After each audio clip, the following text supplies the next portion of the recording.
Hello, all you positive heads out there. It's so good to be back with all you beautiful reflections of the one source consciousness that creates and animates all things. If you're new to this podcast, of course, we're super happy to have you here. And if you've been listening and enjoying for a while, I would be super grateful if you would please take a moment to give us a review on Apple Podcasts. It's one of the best and simplest ways to pay it forward and help others find the show so that they too can tap into the powerful perspectives and positive vibrations we are collectively emanating. The other unique and magical way to share this show is by sending any friends you think would benefit from listening to this podcast our Game with the Universe link at positivehead.com/game. Also listed in the show notes, which will serve them up a quote unquote random episode when they click it. Just instruct them before clicking the link to close their eyes for a moment and sincerely ask the universe to cue up the episode that contains the insight and perspectives that they most need to hear at this point in their life journey, and then click to listen to whatever episode is synchronistically served up to them. I have heard time and time again from people about the incredible results they received playing the game. So just tell your friends magical results are guaranteed or their karma back.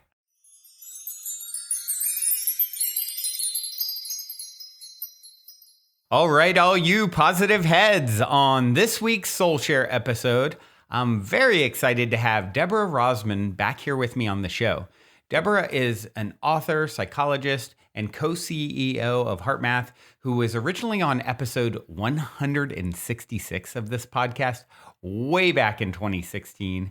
And I am delighted to have her back to deep dive further into the wonders of the human heart.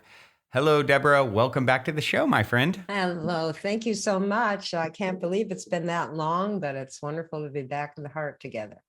Time is a funny thing when you're living in the heart. Yes. And I am excited to, as I said, deep dive further into that. And it's been a really cool morning. I've even had some synchronicity around this forthcoming recording, and I'll share that a little bit later. But what I would like to do, since it's been so long, like I said, it's episode 166. If you guys want to go back and listen, in the archives on positivehead.com or wherever you get your podcast, you can probably find it. Certainly do that. But since it's been so long, I believe, touching on some of the things that we originally touched on, probably relevance. And one of the things I wasn't asking yet at that time was, since all those years ago, I now have a cliche opening question for you. And okay. It is this.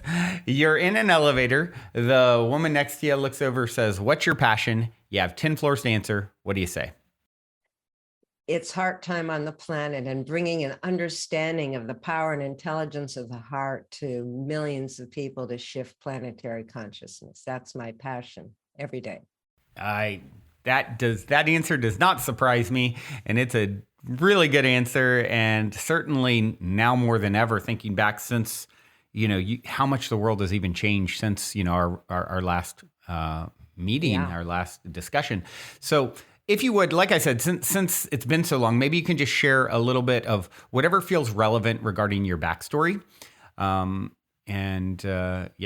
think that would be helpful.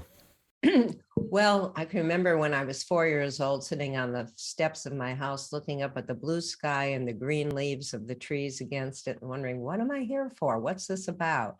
I was 4 years old, and my own thoughts answered, like, you're here to serve. But I just knew that was real.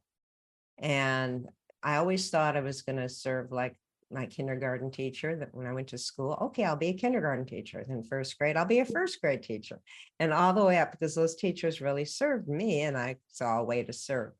And then when I got to junior high and had a bunch of teachers, I realized there's something else. And that's when I got interested in psychology. And I went to the University of Chicago to study psychology, the best psychology school in the country. And I was studying attitude change theory because I wanted to know how to change attitudes I knew weren't serving me to something that would serve me better and help others do that. And it was all rats and statistics. And I ended up coming out to California And following my heart, you could say all these steps of the way, following that inner signal, the best I knew, that inner antenna of what would help me serve and feel fulfilled in that service, because I knew the two were linked. And so, long story short, I wrote books on meditating with children. I went to University of California at Santa Cruz studying consciousness. Esalen was starting. It was all the heyday of the baby boomers waking up.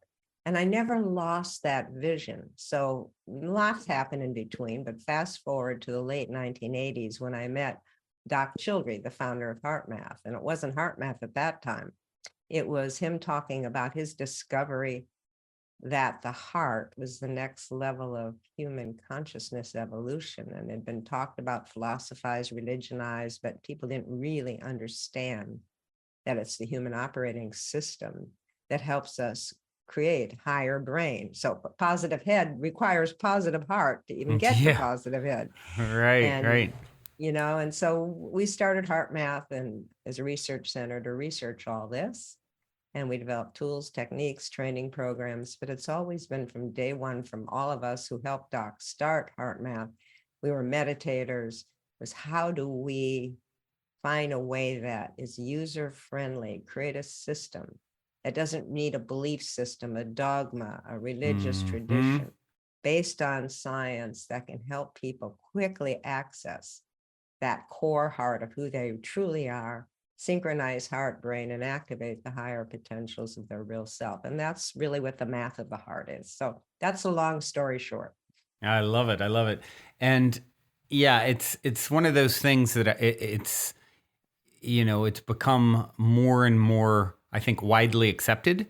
You'd probably agree that hold on, there's something to this idea that the heart is really the central space from which we're meant to navigate, as opposed to the head. Most of human history, it's been head, and first and heart second, but certainly in recent decades and centuries. And now it's becoming, more and more people, you hear them saying, hold on, the heart is sending twice as many signals to the brain as the heart, right?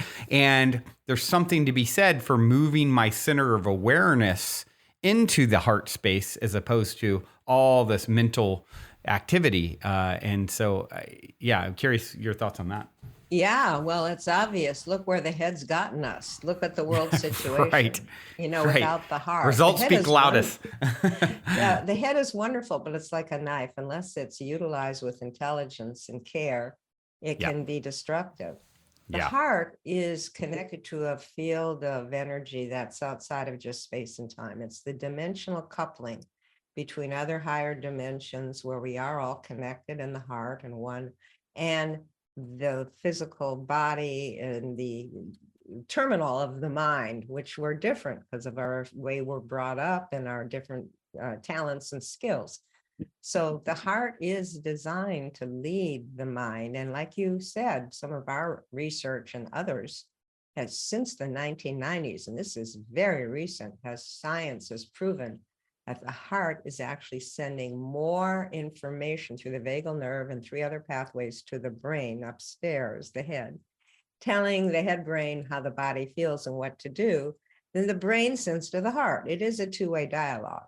And when this two-way dialogue gets wonky, we have stress, we have frustration, we have confusion, we have limited thinking, we're in survival mode, we're anxious, we're depressed. And most of us have never been given the operating system manual for how to reset all that and resynchronize, so we get a flow between the heart and the brain. And that's what the Heartmath system of techniques, tools, technology has totally been designed to do, to help people do that and create a new baseline of internal coherence and synchronization.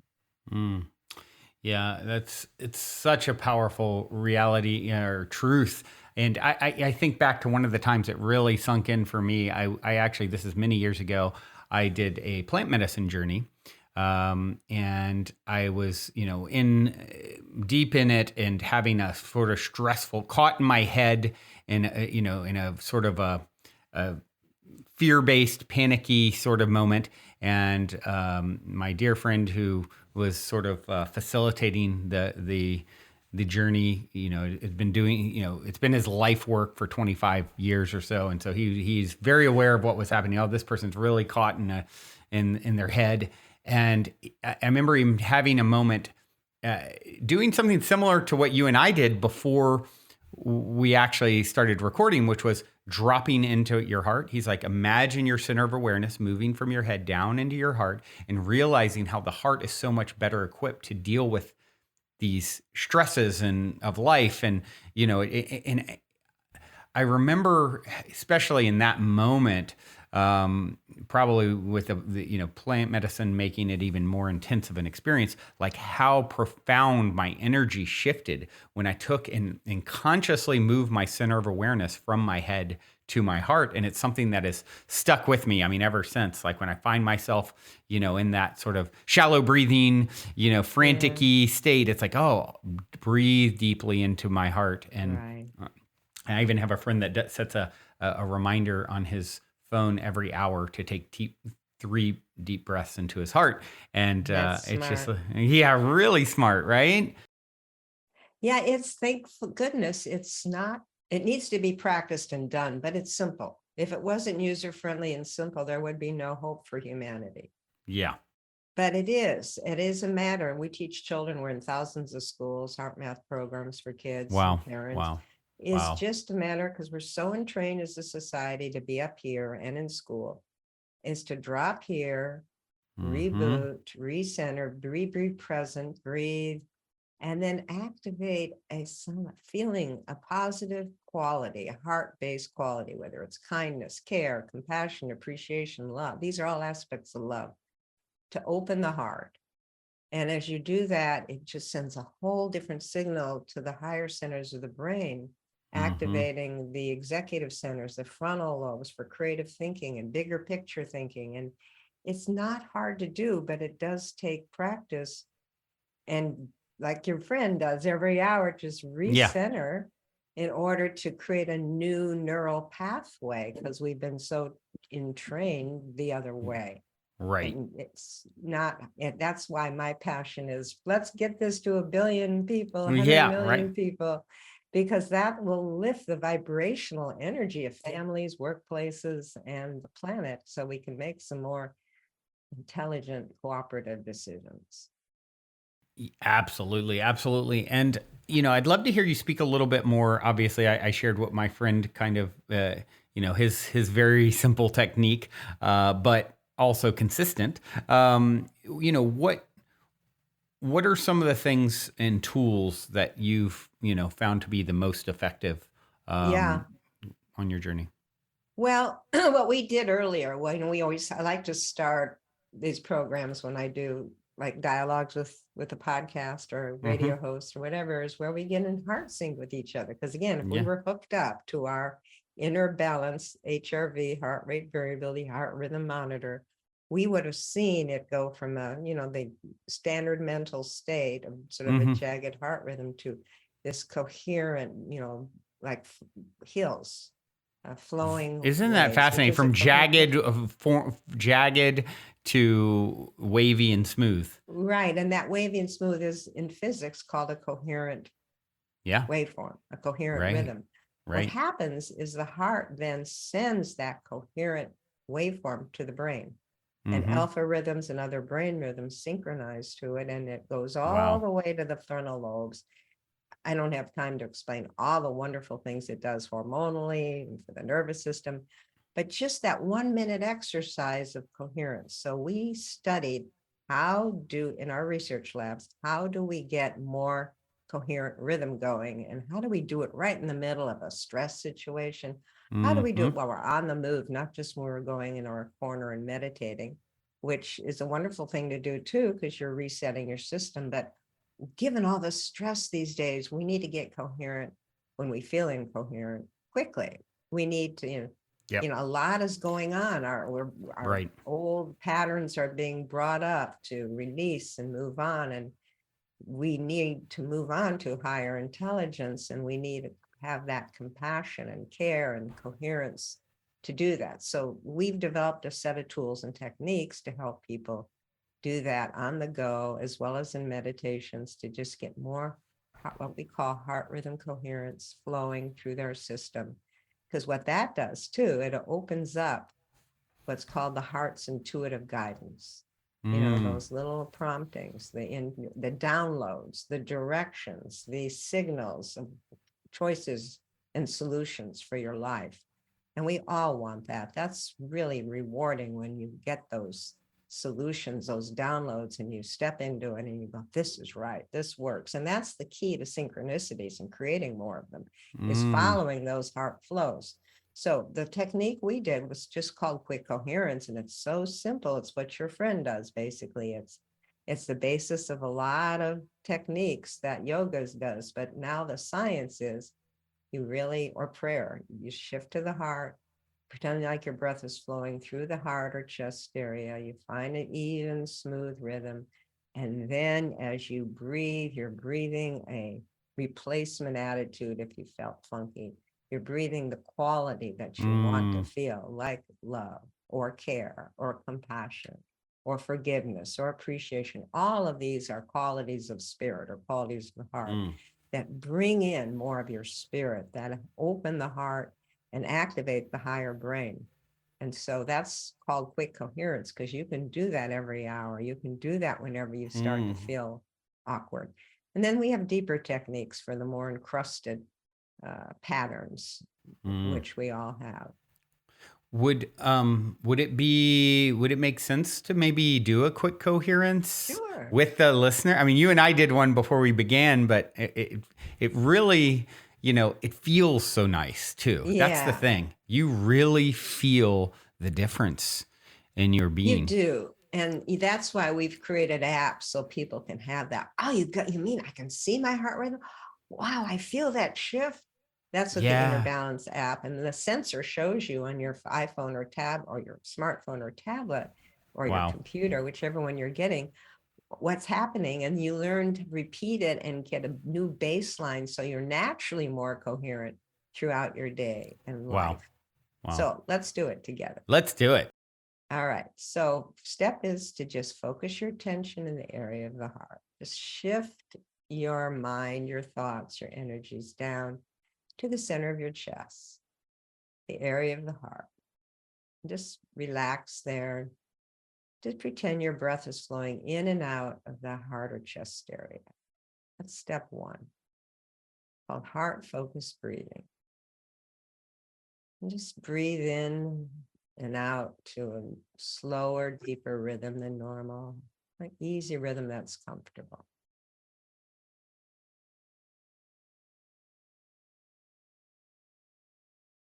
And if you just did this step one, you'd be doing amazing things, balancing your autonomic nervous system, changing the hormones and immune system releases. But we're going to go to step two as you continue this heart focused breathing. I want you to add or activate a feeling, genuine gratitude or appreciation for someone or something in your life. Doesn't matter what it is. What matters is to feel a genuine attitude of gratitude or appreciation. And if you've just been bumped by something and you can't feel that right now, just activate calm. But if you can feel appreciation or gratitude, feel that, adopt that attitude and breathe it to that heart focused breathing in through the area of the heart and out.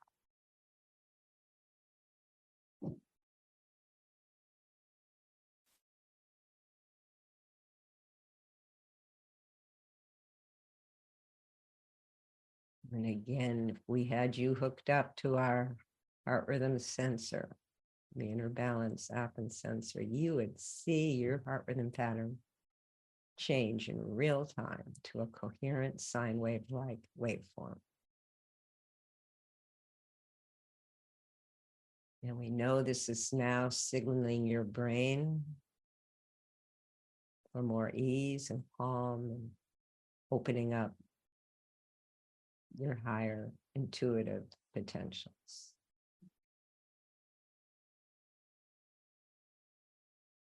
You just keep adding love and appreciation, like pumping a child on a swing, it just keeps adding that to the breath and awakening more of who you really are.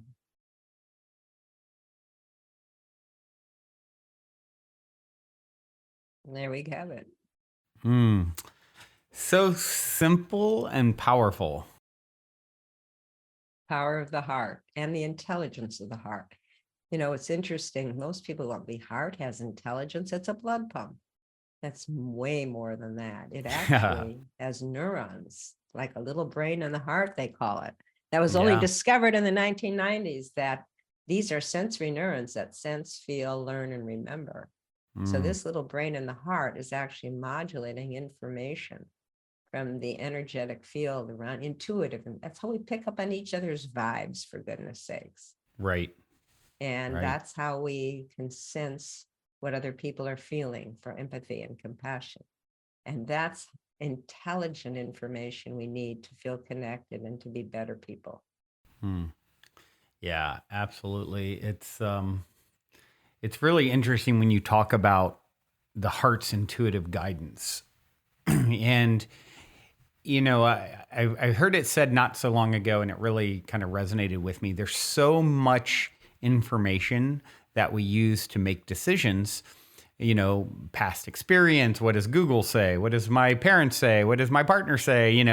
And the highest form of intelligence that I heard said is intuition, which is really coming through the heart. It's like it's taking into account data sets that I believe that we can't quantify with our brain, right? That's right.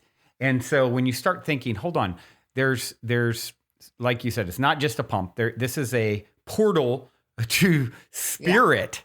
And through if that portal is clear and open and receptive, and the right circumstances have been created for it to be optimally functioning, then information can come in intuitively. That is, we can't get there logically. And so it's like you think of your higher self, perhaps, or guides, or however you look at it, whatever your sort of modality is for looking at, spirit, or considering beyond the veil. It's like, oh, this information coming in to inform beyond what I could ever calculate with the computer in my brain. I mean, my computer in my head, right? And so it's a really interesting thing to think about it in those terms for me. Intuition, which is very tapped into the heart, is the highest form of guidance and that we can access. Absolutely. I mean, you want to plug in to who you really are, to your, people call it their higher self, their God self, their large, as what we call it, your connection to another dimension. The conduit is your heart. I mean, look at in the womb, the heart develops before the brain. When there's a heartbeat, there's some spirit informing the tissue in the embryo. Doesn't mean the soul is there yet or not. We don't even get into that discussion, but spirit is starting this development. And as we grow and develop who we are, spirit is guiding us to our unfoldment. Just like an acorn becomes a beautiful oak tree, something is guiding in that DNA blueprint to unfold. And if we want to access and co-create with spirit, it's through the heart that we awaken. And then the brain mind becomes enlightened and illumined because it's following the heart's direction and signals from spirit. It's a cooperative adventure, but the heart has to lead the way, or the mind shuts off that intuitive guidance. Yeah. Yeah. And you've touched on some of the tools that you've created. Could you just talk a little bit more about the work at Heartmath and the tools? Yeah. Well, when we started Heartmath and we did this research, and we discovered, it was published in the American Journal of Cardiology, this first critical link between our emotional state and the heart rhythms. Like when you're frustrated, stressed, anxious, worried, the heart rhythm, which is the interaction between the parasympathetic and sympathetic nervous system, gets really jerky and jagged. And it's a stress, and we feel like it. The more stressed we are, the more it looks stressed. And when we feel loving and caring and calm and kind and appreciative, it moves more into this smooth, harmonious interaction. And that was a breakthrough. Science and cardiology never seen that before.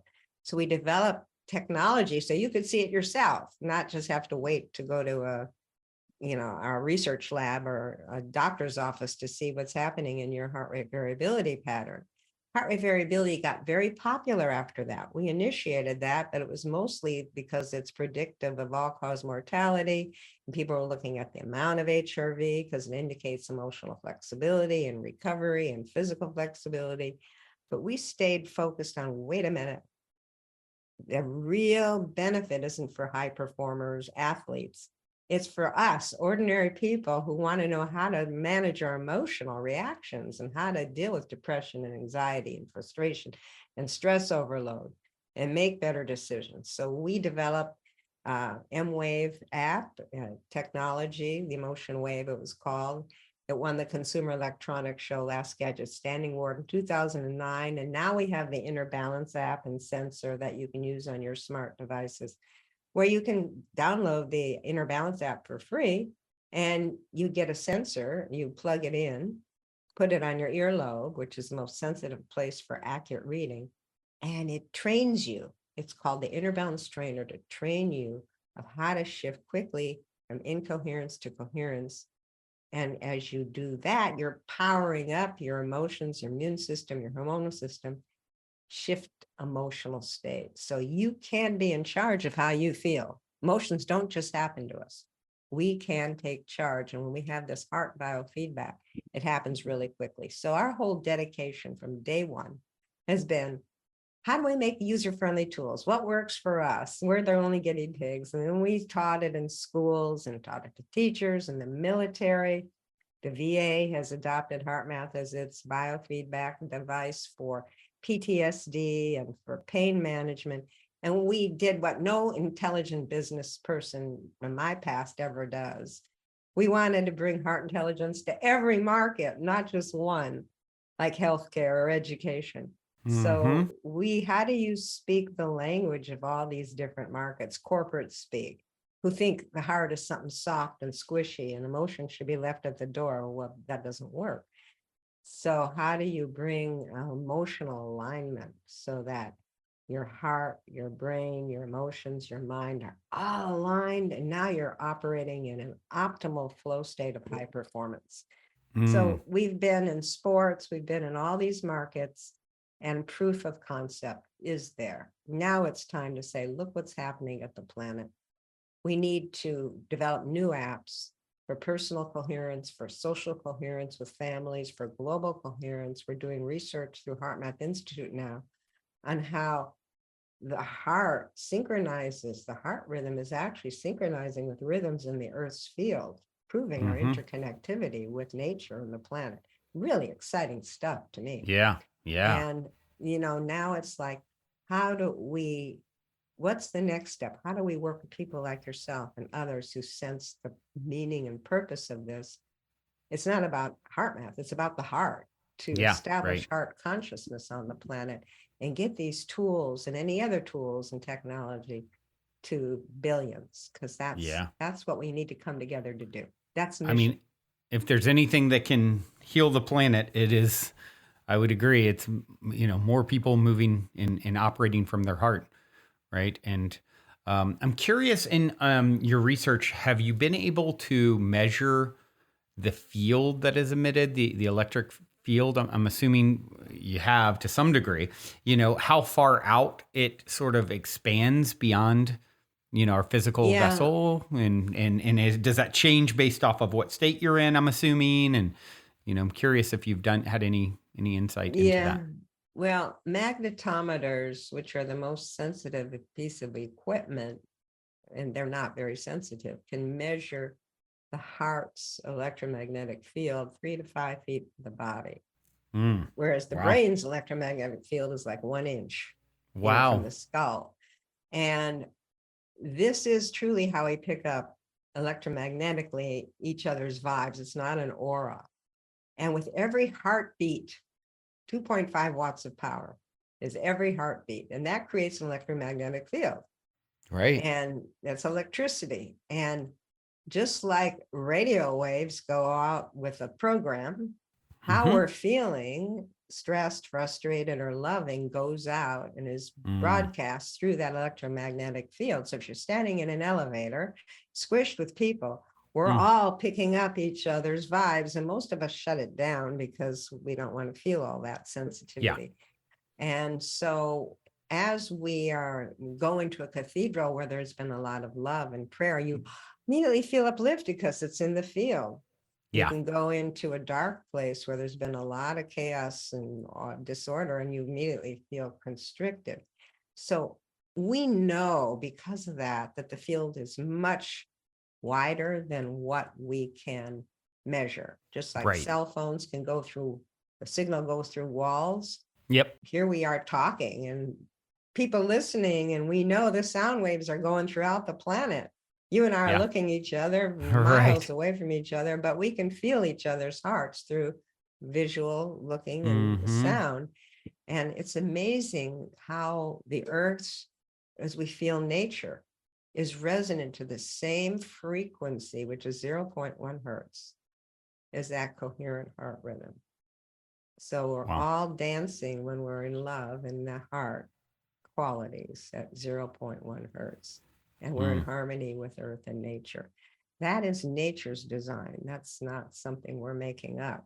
So the more we learn how to harmonize with that, the more it activates our higher brain and gets us out of all this separation and divisiveness and fear. And that's been a learning process. Call it the third dimension of the planet. It's fear-based. You learn, you grow until you go, enough of this. I'm going back to the heart. And I'm establishing a new way of relating and being. And that's when synchronicities and all sorts of higher dimensional physics starts to happen. Yeah, absolutely. Before we continue on with today's episode, I'd like to take a minute to tell you about the exclusive Dream Builder live virtual event from January 27th to 29th. If all it took was 3 short days to turn your life around, would you feel and have the courage to do so? If so, then you won't want to miss best-selling author Mary Morrissey and her team of all-stars who will show you how to break all the rules, feel more confident, and set yourself up for enormous abundance. You'll discover how to build a new, supremely confident you in 3 short days. Super powerful beyond what you dreamed possible. Learn how to rewire your subconscious mind with tools of spiritual manifestation, raising your vibration so powerfully that life rearranges itself to help your dreams come true. Plus, you'll discover the #1 secret to achieving the fabulous new life you and everyone deserves, so you can enjoy more happiness, more wealth, more joy in every area of your life. Go to bti.com/positive and register for your free tickets with a reimbursable deposit today.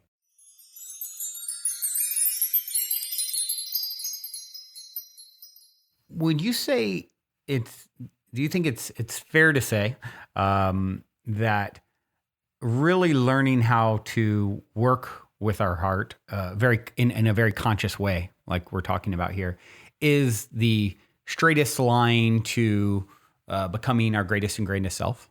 Yes, undoubtedly. In fact, we have a terminology from our own research and experience, because we use all our own tools and keep refining them and put them out to the world. Straight line to the heart. When you get out, get back. When you get out of the heart, we're all going to get out. Just go back. Don't sit there and process like, what did I do wrong? Or beat yourself up and all the traditional stuff that keeps us out of the heart. It's like, get right back, reboot, reset, and put out forgiveness, compassion, self-compassion. And now you're back on track. And you're back on the track to becoming and awakening your higher potential of who you are. Are you familiar? I'm assuming you probably are, but maybe not. With the book "The Untethered Soul" by Michael Singer. I'm not. No. Oh wow. Okay. So it's a great great book. And one of the things he talks about in this book, so I'm kind of glad that you're not familiar, because I'm curious your thoughts on his perspective he shares in the book, is talking, there's a whole section where he talks about the heart and how it is actually it's our access point to God, higher self, source, the universe, the ultimate consciousness, whatever you want to call it, right? And the way he put it is the most important thing that we can focus on is keeping our heart open, because he put it like this. He used the example like, well, if you, as a child, when you smelled cookies, it makes, it was at your grandmother's house who was doting and loving and amazing. So now, decades later, you smell similar cookies, your heart instantly blasts open because of this connection to this positive experience, or vice versa. Right? Let's use smell again, or any sensation or trigger, like, oh, wow, that was traumatic whenever I would smell rosemary. That was my mean aunt who used to beat me, whatever. And so my heart closes, or someone says something, to you, and it's like your heart opens or closes, based off of the input. And so what he talked about in the book was how important it is to be aware that, it's kind of like your heart is it's like a valve that's constantly opening and closing all the time based off of inputs. And when this is happening sort of unconsciously, it's like you've got a Ferrari sitting in your chest, but you're literally like hitting the gas, hitting the brake, hitting the gas, and you're never getting the full potential out of what it's capable of. Whereas if you make your primary aim is to enter into any situation, any moment in your experience, having your heart open, no matter what is coming. Instead of being a reactive being, you're a proactive being. And this is effectively like leaving the faucet open between you and source. And it's now the chi energy, or whatever you want to call it, that's flowing through the heart. It's like it inevitably is. Now it's like turning on, the faucet on full, and your heart is the cup, and it's just overflowing because you're never turning it off, because you're consciously navigating your reality. And I just thought that was such a powerful way to sort of paint the perspective of the importance of keeping our heart open.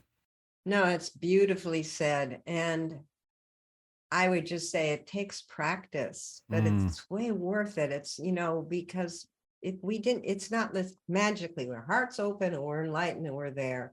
Yeah. We wouldn't grow.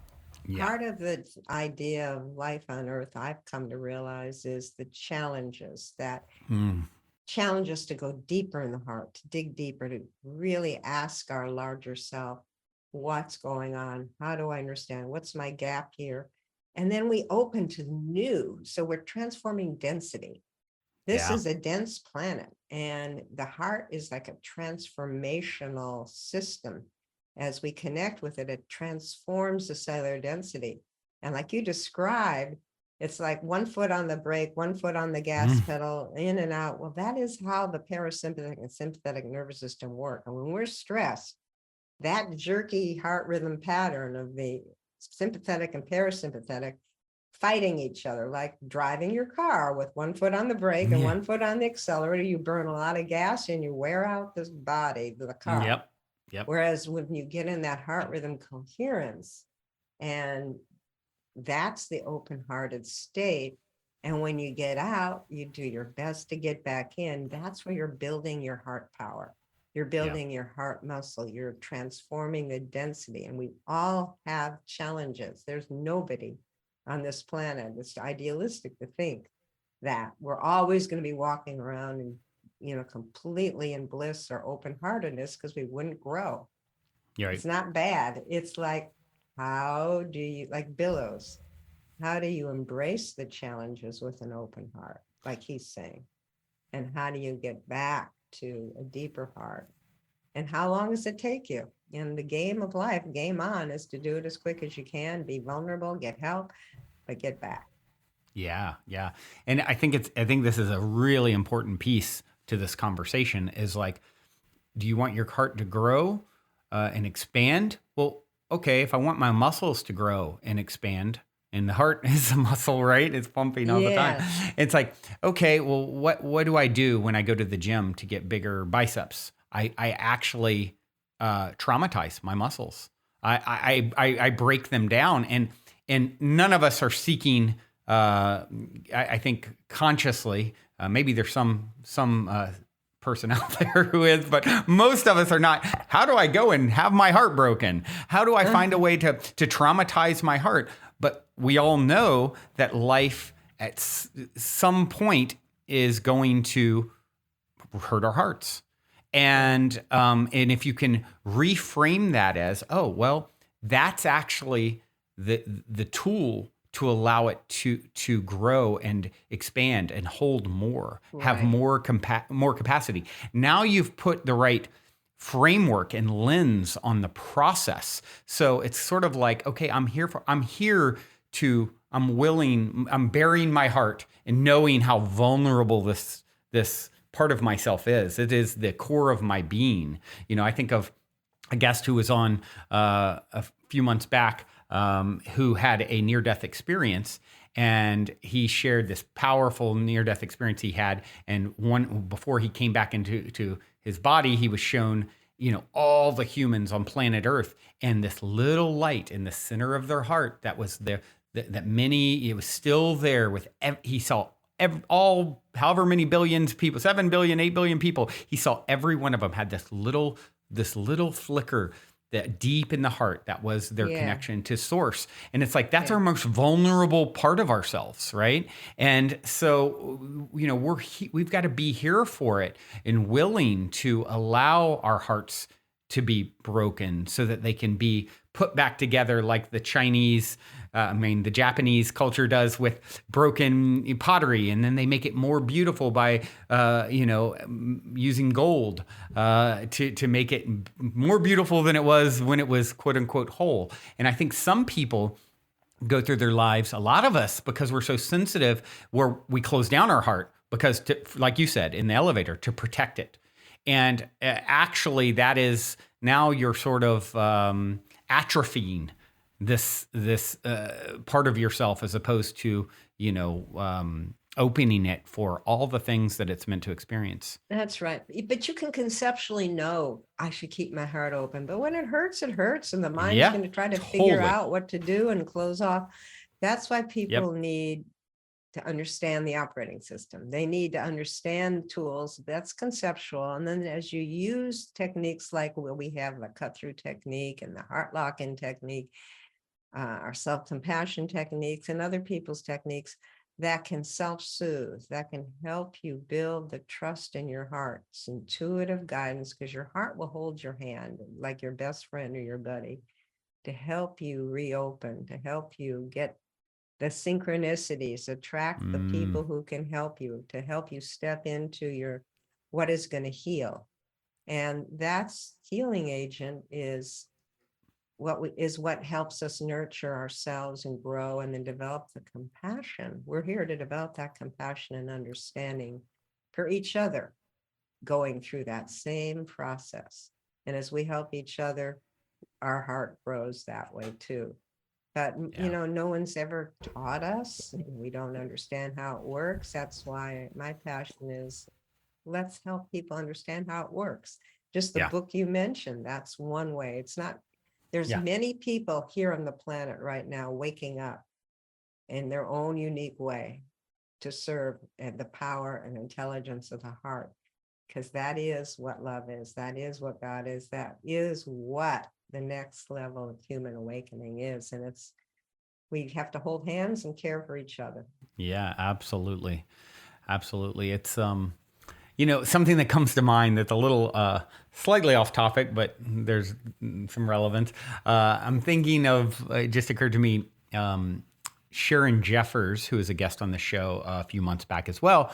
She has written some books on destiny cards, and I instantly think. So I don't know if you're familiar with destiny cards, but they're basically it's a divination modality that predates tarot. It's based off the 52 playing cards, and you have the it's really interesting because it ties into like you got 52 weeks in a year, 52 cards in the deck, 4 suits, 4 seasons, 12 royals, 12 months. If you add up all the cards and the Joker's a quarter, they add up to 365 and a quarter.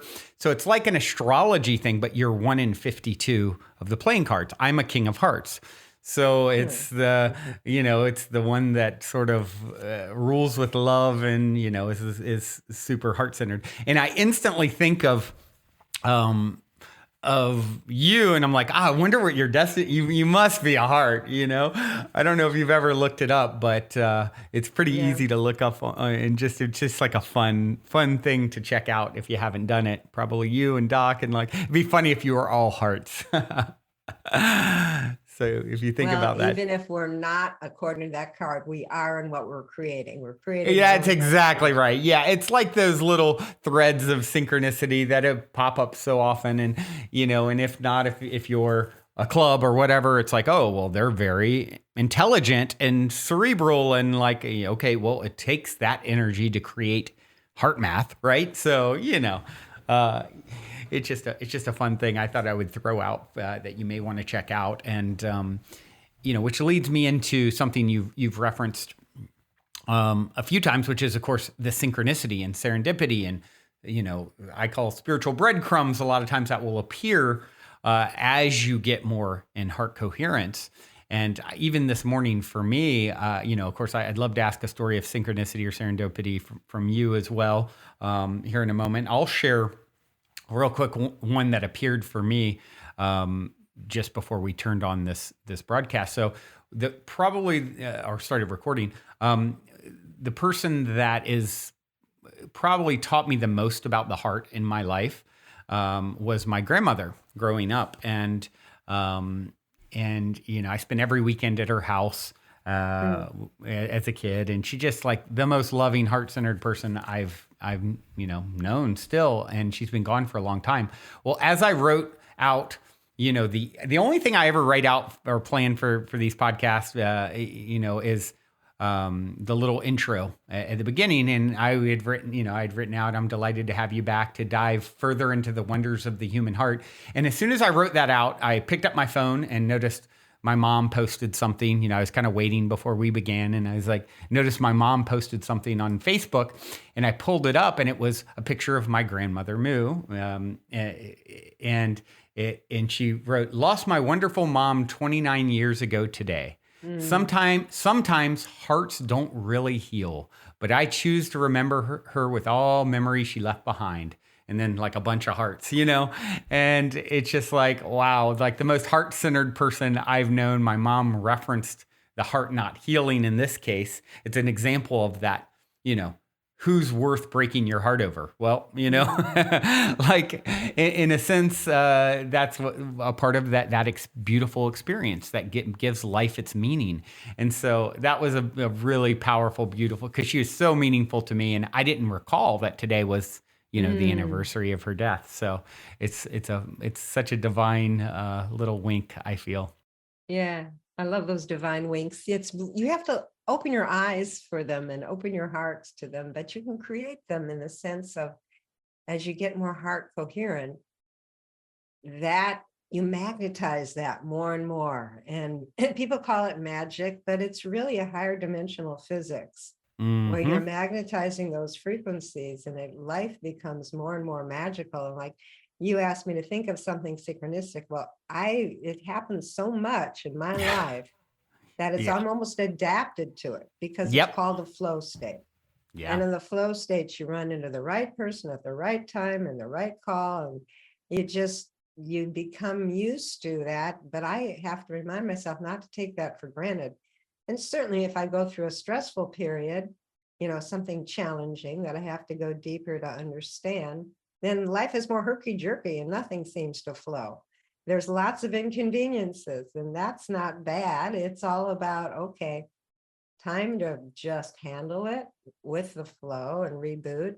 So I'm starting to look at even like my computer being slow or the inconveniences that would create impatience, like somebody's call these credit card companies for something and you're bounced from one person to the other person to the other person, and you can get impatient and that takes you right out of the heart. So Yep. these are opportunities, or waiting in line, to waiting in traffic, to go, wait a minute, be responsible for my energy, back to the heart, and go practice the heart focused breathing with patience and ease. And that creates a new flow. And Yeah. that's what happened to me the other day. I was on the phone, bounced around from one automated thing to another and starting to feel frustrated. And finally, I went back to my heart, breathe patience. And the most wonderful person came on the line. We had the most wonderful heart connection. And I knew in my heart that it's because I had shifted to the heart. Yep. And that was my gift for doing that. So all these little things happen. They're not always, they're big things, there's little things, but a heart-directed life is what creates the magnetics for that. It's such a great example that you shared. It's simple, but profound and very relevant to my own journey. First off, I found myself wandering a second ago, after my share, about like some things that I want to accomplish in the new year. And then, I need to, I don't have clear answers about how to proceed. And then I thought to myself, you just have to, you have to tap more into patience. I tuned back into what you're saying. You go into this whole, rant about patience, and then your story, like I said, it's a simple but a really powerful example. For me, one of my biggest challenges in my own journey has been a lot of fiery energy, and that's like that. It can be like that double-edged sword, right? And that can turn into agitation and irritation, and especially in scenarios like that, and I had some of that even yesterday dealing with things, online, on hold, they hung up on you, that whole song and dance we've all been through. And it has been such a slow journey for me to, and I'm making such great progress, but I'll find myself getting out of coherence and and then you realize, hold on, Brandon, this is what's affecting the field, and actually you're co-creating these results.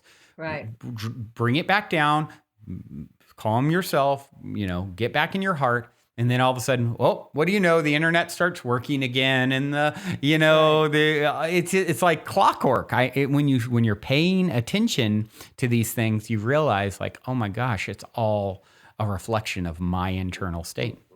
It is, and even one more step is you go back to your heart, and if it doesn't change, staying put in the heart, making peace with that builds your power to allow working the muscle level. Exactly. Yep. So it's the thing that gets in the way is when we justify or expectation attached to the result. Yeah, and that thing shouldn't keep me on hold. What is that company doing? They just don't care. All those blames and judgments are justified getting upset or impatient, and it doesn't work. I mean, it's like from a higher heart intelligence, you're still responsible for the energy. Judgment and blame are still putting out incoherence. You're still feeding the field. With separation and judgment and blame energy. And we're all going to do it at times. It's standard. Bring it back to the heart and feed the field with compassionate understanding and patience, and move forward with that maturity. I love that. Feed the field. And that's exactly what we're saying here. What are you feeding the field today or tomorrow? That's a really powerful, I like that a lot. It really says a lot. It sums it up. And, I think it's such an important point that you're making.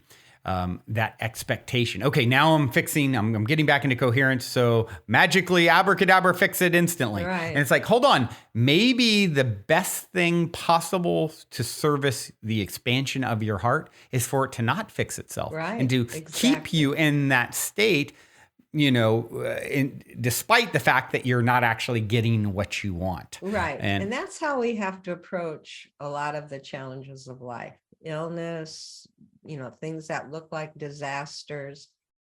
We didn't do anything wrong. They're all challenges for how we're going to handle it for our growth. And being able to handle it from that mature heart with that dignity and integrity the best you can, knowing that you're going to fall, pick yourself up. 2 steps forwards, 1 step back.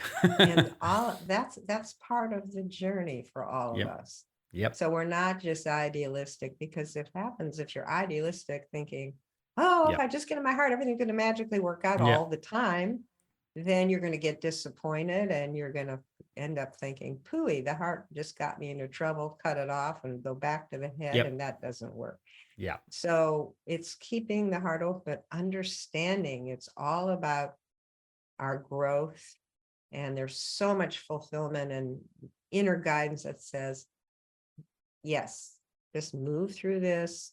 It feels horrible, but make peace with it and it will lift. Yeah. Yeah, it is going to all magically work out from one perspective, but not in the way you envision, guaranteed, and not in the time frame that you necessarily are considering, right? Right, but there's enough. What do you call it? Winks, signals along the way that make you feel, oh, I'm on the right path. Yeah. There's enough encouragement and it works out enough along the way that you trust your heart's guidance, that it is leading you to your fulfillment. Yeah, just knowing what really all, really all we need to know is, where is my heart now, and what is, when I'm making decision from the heart, what is the most natural next step for me based off of the information present. That's right. And if you do that, you win. It's gonna lead you where you should be. And by the way, you don't necessarily need to always know what that looks like, and a lot of times you won't. And it's trusting the mystery of your life. And you build that trust by stepping into it and doing it, by practicing. But you have tools now. You have even that tool I taught you, of quick coherence, to get back to the coherent heart rhythm, because that becomes a baseline. Yeah. And that becomes a baseline where you can build your security, your sense of self-security from, because that is who you are. That's your natural harmonious state that's in harmony with the hearts of others and nature. And you can move back to that. And that's, again, why we created the technology, is people really see when they're there. And not assume or imagine or hope, and really know and then reconnect. And just want everybody to be able to find their heart and awaken the heart of humanity. Wonderful, wonderful. Well, you are definitely doing some incredible work to aid us in that collective endeavor. And I know those who have tuned their hearts into this broadcast are feeling expanded. What is the best way for those who want to continue to follow your work and connect and all those things to do so? Yeah, well, I know that you are now an affiliate, and if people can go to your show page, they can see the links. We just released the new edition of our book, Heart Intelligence, Connecting with the Heart's Intuitive Guidance for Effective Choices and Solutions. And it's authored by Doc Childry, our founder, wrote 7 of the chapters, myself, Dr. Roland McCready, our director of research, Howard Martin, and the executive vice president. And it's got wonderful information about the heart-brain connection and a lot of techniques. And it just brought out the audiobook. Cool. It's just released. So they go to your website and they can get a 30%. I'll put link in the show notes here. Wonderful. So that's a gift. And then we also have a holiday sale going on right now for the technology, the inner balance sensor, 25% off. You go through the website and you can get that. You know what I'll do, actually, even easier, just so I can say it out. I'll just make a forwarding link. So if you go to positivehead.com Heartmath, then that'll Great. take you And there to you'll get see the all the discounts and things all there that. that we have for free, the research, some of the outcome studies, because we're very assessment oriented in our work with corporations and hospitals. People get a 40% reduction in anxiety, 60% reduction in depression, and just practicing these techniques for 6 to 9 weeks. So you'll see all that on the website and more high performance flow states. So Wonderful. Well, holiday thank you. gift to yourself. Thank you so much for doing that. I know that the listeners appreciate. And once again, go to positivehead.com/Heartmath. It'll take you there to see all the wonderful offerings. And yeah, this has been a beautiful experience. I'm so glad that you circled back around to come visit us again and bring some of that heart intelligence and wisdom. I do have one final question for you, and it is my cliche closer here. Okay. It is this. In 60 seconds or less, what is the meaning of life, according to Deborah Rozman? Oh. To keep awakening and opening my heart to who I really am, my God self, my higher potential, and I know that's infinite, and just keep serving and loving others. I'm here to serve. We all are. Yeah. And that keeps it all flowing. Makes me think of Gandhi's statement, which I often reference. If you want to find yourself, lose yourself in the service of others. Yeah. And I believe that holds true because there are no others. That's right. That's right. And if you find yourself in distress, there's some separation from other, and it's some distortion, and we all have them. So yep. Use your That's heart. part of the journey. Yep. Yeah. Thank you, Deborah. This has been beautiful. And thank all of you for tuning your beautiful brainwaves and incredible hearts both into this episode. Until next time, journey well. Love you so much. And thank you. Love to everyone.